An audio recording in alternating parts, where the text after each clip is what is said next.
Hello বন্ধুরা, কেমন আছো? আশা করছি সবাই খুব ভালো আছো। তো বাড়িতে কেউ নেই, মা নেই, বোনরা ছিল, বোনরাও চলে গেছে।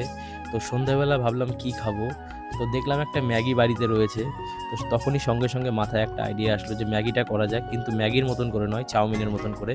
আমি জীবনে এই প্রথম এরকমভাবে রান্না করছি। তো প্রথমে আলুটাকে কেটে নিলাম, তারপরে দুটো লঙ্কা কাটছিলাম, আর সাথে একটা পেঁয়াজও কেটে নিচ্ছিলাম। জানি না কীরকম হবে, প্রথমবার ট্রাই করছি। তো মানে একটু ভয় ভয় লাগছিল। প্রথমে কড়াইটাকে গ্যাসের মধ্যে চাপালাম, তারপরে হালকা তেল দিয়ে সব কিছু দিয়ে দিচ্ছিলাম, এই যে দেখো। তো এরকমভাবে মাকে দেখতাম যে রান্না করতো। তো প্রথমে এরকমভাবে সব কিছু দিয়ে, তারপরে একটা ডিমও ছিল, সেটাও দিয়ে দিয়েছি ওর মধ্যে।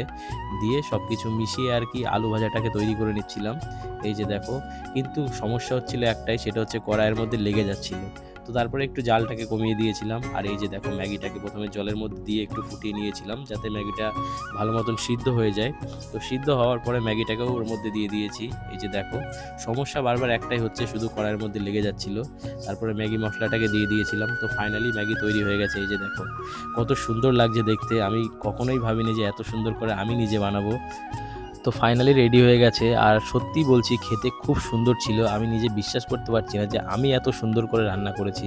তো ভিডিওটা যদি ভালো লাগে একটা লাইক করো, চ্যানেলে নতুন হলে চ্যানেলটিকে সাবস্ক্রাইব করো।